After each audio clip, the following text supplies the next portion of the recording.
मरहम YouTube channel को subscribe करें और बेल के आइकन पर क्लिक करें। अस्सलाम वालेकुम, मेरा नाम डॉक्टर सुमैया शब्बीर है। मैं फ़ेलो हूँ college of physicians and surgeons Pakistan की, और आजकल मैं म्यो हॉस्पिटल लाहौर में एज अ कंसल्टेंट फ़िज़िशियन काम कर रही हूँ, और शाम के टाइम मैं कैवलरी हॉस्पिटल में as a physician and diabetologist काम कर रही हूँ। नाज़रीन, आज हम बात करेंगे डायबिटीज़ पर। डायबिटीज़ क्या है, उसकी क्या टाइप्स हैं और क्या क्या कॉम्प्लिकेशंस वो हमारे जिस्म में कर सकती है। नाज़रीन, जैसा कि आपको पता है कि डायबिटीज़ आजकल बहुत कॉमन है। हर पेशेंट, हर दूसरा पेशेंट हमारे पास डायबिटीज़ के साथ आ रहा है। तो डायबिटीज़ असल में मेटाबॉलिक डिसऑर्डर है, जिसमें हमारे खून में शुगर के लेवल्स नॉर्मल से बढ़ना शुरू हो जाते हैं, हमारे कंट्रोल में नहीं रहते। तो इसकी टाइप्स जो हैं वो दो टाइप्स हैं। टाइप 1 डायबिटीज़ होती है जनरली, और टाइप 2 डायबिटीज़। तो बेसिकली मैं आज बात करूंगी टाइप 2 डायबिटीज़ और उसकी कॉम्प्लिकेशन पर। टाइप 1 डायबिटीज़ में क्या होता है, हमारा जो लबलबा है हमारे जिस्म में, एक ऑर्गन है पेट के अंदर जिसको हम पैंक्रियाज कहते हैं, लबलबा, वो हमारे इंसुलिन हार्मोन पैदा करता है जो कि हमारे खून में शुगर की मिकदार को नॉर्मल रेंज में रखता है। तो डायबिटीज़ में क्या होता है, टाइप 1 डायबिटीज़ में बिल्कुल लबलबा जो है वो इंसुलिन पैदा करना आहिस्ता आहिस्ता कम करते हुए जल्द ही वो इंसुलिन पैदा करना छोड़ देता है, एग्जॉस्ट हो जाता है।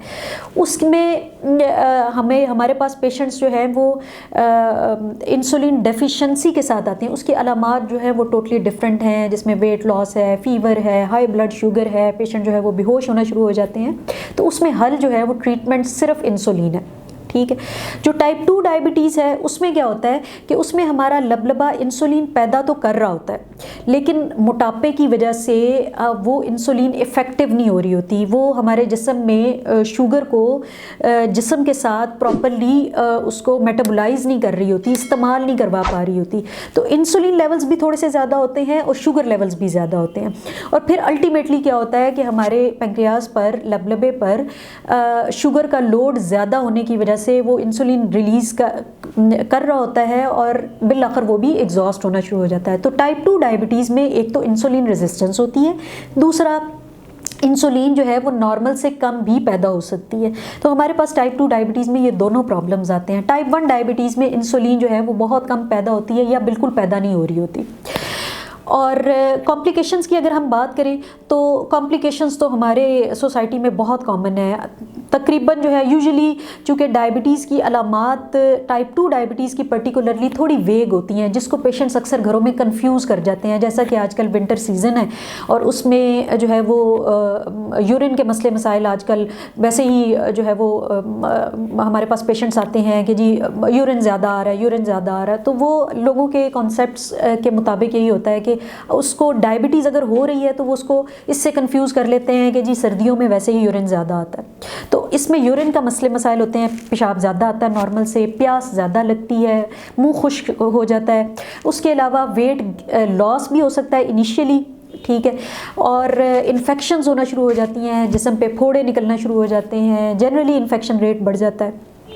और फिर वो इन्फेक्शन के लिए आते हैं हमारे पास मरीज़ बेसिकली कि जी मुझे मेरे जिस्म पे फ़लाँ जगह पर ये फोड़ा या फिंसी निकलना शुरू हुई है। फिर उस फोड़े को देखते हुए हमें थोड़ा सा आइडिया होता है कि प्रॉबेबली इनकी जो है वो डायबिटीज़ हो सकती है। फिर उसका वर्कअप होता है तो डायबिटीज़ का डायग्नोसिस होता है।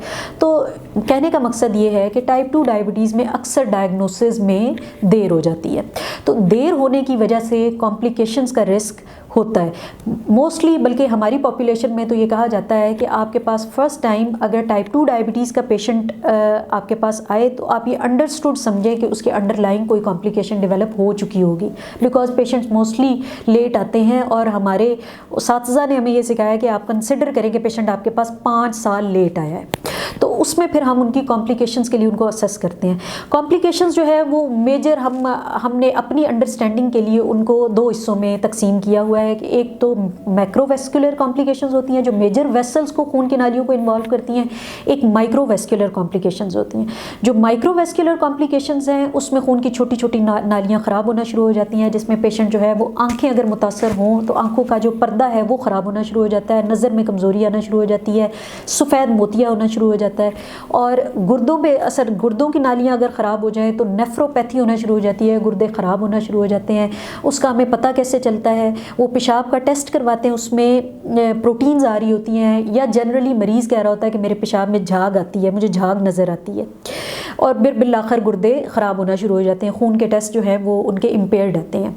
तीसरे नंबर पर पेशेंट्स की कंप्लेंट होती है कि मेरे पाँव जलते हैं, रात को सोते हुए ख़ास तौर पर पाँव जलते हैं, सोया नहीं जाता, रज़ाई या कंबल में से पाँव बाहर निकाल के सोना पड़ता है। फिर वो डिफरेंट जो है वो हमारे पेशेंट्स बताते हैं कि हम टोटके करते हैं, ऑयल का मसाज करते हैं, लेकिन वो हमारी जलन ठीक नहीं होती। ये बेसिकली जो ये माइक्रोवेस्कुलर कॉम्प्लिकेशन में आती है, ये हमारी जिस्म के दूर के हिस्से जिस तरह हाथ और पाँव हैं उनकी नर्व्स ख़राब हो जाती हैं। तो ये हमारी माइक्रोवेस्कुलर कॉम्प्लिकेशन, यानी कि आंखों का ख़राब होना, गुर्दों का इन्वॉल्व होना और पेरिफेरल नर्व्स, नसें ख़राब होना, जिसकी वजह से जलना, पाँव का जलना शामिल है। फिर जो दूसरी किस्म की कॉम्प्लिकेशंस हैं जिसमें हार्ट अटैक आ जाता है और फालिज का अटैक होता है, या टांगों की दूर के जिस्म के हिस्सों की जो मेजर वेसल्स हैं, बड़ी नालियां हैं, वो ख़राब हो जाती हैं। उसकी वजह से पेशेंट को जो है वो गैंग्रीन होना शुरू हो जाता है, टांगों में दर्दें होना शुरू हो जाती हैं, ज़्यादा देर चला नहीं जाता, ज़्यादा देर खड़ा नहीं हुआ जाता, फिर बिलाखिर ज़ख़म बनना शुरू हो जाते हैं, फिर वो ज़ख़म ठीक नहीं होते। आपने सुना होगा कि डायबिटिक पेशेंट का ज़ख़म जल्दी ठीक नहीं होता, वो बेसिकली उनकी नर्व्स और उनकी जो है वो खून की नालियों की ख़राबी की वजह से होता है। और इसी तरह जो है वो हार्ट अटैक पे अगर हम बात करें तो हार्ट अटैक बहुत कॉमन है डायबिटिक्स में, और अगर आपकी नर्व्स ख़राब हैं तो आपको पता भी नहीं चलेगा आपको हार्ट अटैक हुआ। इसको साइलेंट हार्ट अटैक कहते हैं, ये डायबिटीज़ में कॉमन है।